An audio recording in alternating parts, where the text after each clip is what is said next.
नमस्कार दोस्तों, मेरा नाम अमित कुमार चौबे। हमारे YouTube चैनल में आपका स्वागत है। सबसे पहला काम, हमारे चैनल को आप लाइक करें और सब्सक्राइब करें। अपने दोस्तों के साथ ज़्यादा से ज़्यादा इसको शेयर करें, जिससे सभी लोगों को इसका फ़ायदा मिल सके।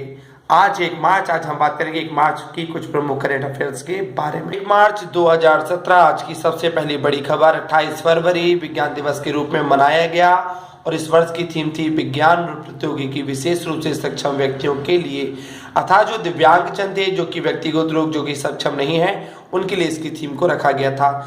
28 फरवरी 1928 को सीवी रमन साहब के द्वारा अपनी खोजों को बताया गया, उसकी घोषणा की गई थी और 1930 में आज ही के दिन इन्हें नोबेल से सम्मानित किया गया था।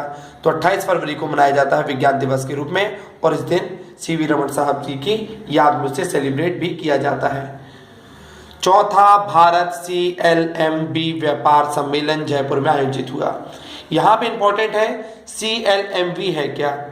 C का मतलब है कंबोडिया, L का मतलब है लाओस, M है म्यांमार और V है वियतनाम। तो केंद्रीय उद्योग मंत्री सीतारमण जी की अध्यक्षता में चौथा CLMV व्यापार सम्मेलन जयपुर में कंप्लीट हुआ, जिसमें कंबोडिया, लाओस, म्यांमार और वियतनाम सम्मिलित थे। ओडिशा राज्य का बजट पारित हुआ। राज्य की वृद्धि दर 8 से 8.5% बताई जाती है और 2017-18 में बजट की लागत थी 1,06,911 करोड़ रुपए। उड़ीसा राज्य ने अभी बजट प्रस्तावित किया है और उसने अनुमानित वृद्धि दर बताई है 8 से 8.5%। भारत और किस देश ने मिलकर द्विपक्षीय सहयोग को मजबूत करने का सहमति जताई है? अर्थात सिनेमा के क्षेत्र में, संचार के क्षेत्र में 2 ऐसे देश मिलकर अपने सम्मेलनों को, अपने कार्यों को आगे बढ़ाने की बात की है, वही यूक्रेन। तो भारत और यूक्रेन ने मिलकर सिनेमा के माध्यम से द्विपक्षीय सहयोग को मजबूत करने की बात की है। रेल मंत्री सुरेश प्रभु ने पहली अंत्योदय एक्सप्रेस को प्रारंभ किया, जो कि हावड़ा से एर्नाकुलम के लिए चली जाएगी। रेल मंत्री सुरेश प्रभु ने पहली अंत्योदय एक्सप्रेस को प्रारंभ किया, जो कि हावड़ा से एर्नाकुलम तक की यात्रा को कंप्लीट करेगी और इसी के साथ ही साथ तीसरी हमसफर ट्रेन को भी प्रारंभ किया। तो अंत्योदय वाली पहली ट्रेन और हमसफर की तीसरी ट्रेन ये 28 फरवरी को प्रारंभ की गई। अनुसूचित जनजाति आयोग के चेयरमैन बन चुके हैं नंद कुमार शाय। अनुसूचित जनजाति आयोग के जो चेयरमैन बने हैं वो है नंद कुमार शाय। तो आपको याद रखना पड़ेगा, ST/SC वाले अब शाय नहीं करेंगे और वो अपना वर्चस्व कायम रखेंगे, नंद कुमार शाय। तो अनुसूचित जनजाति आयोग के जो चेयरमैन नियुक्त हुए हैं वो है नंद कुमार शाय।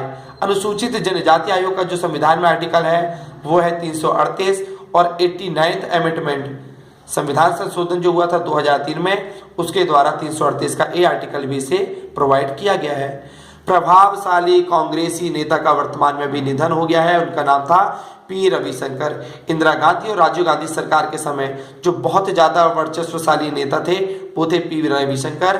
उनका 28 फरवरी को निधन हो चुका है। कनाडा में भारत के उच्चायुक्त विकास स्वरूप स्थान लेंगे गोपाल बागले। कनाडा में भारत के भी उच्चायुक्त हैं विकास स्वरूप, अब वो अपने पद से इस्तीफा दे रहे हैं, उनका कार्यकाल समाप्त हो रहा है। तो उसकी जगह जो नए व्यक्ति आ रहे हैं उनका नाम है गोपाल बागले।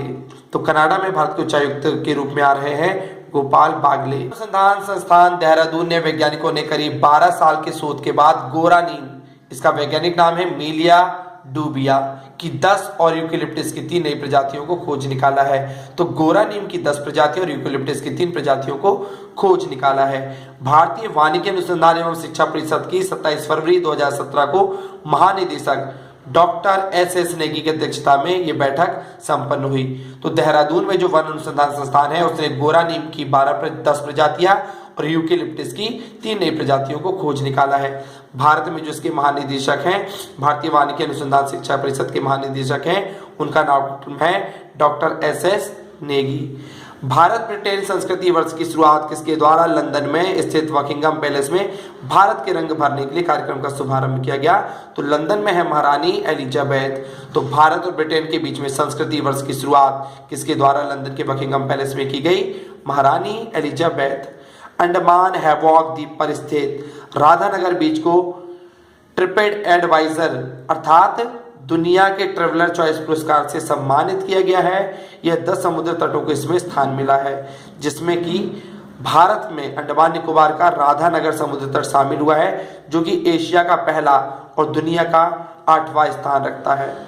नमस्कार दोस्तों, यदि आपको हमारी न्यूज़ पसंद आई, आपको लगता है कि कुछ इंपॉर्टेंट था, तो हमारे चैनल को लाइक करें और सब्सक्राइब करें। नमस्कार दोस्तों, मैं अमित चौबे।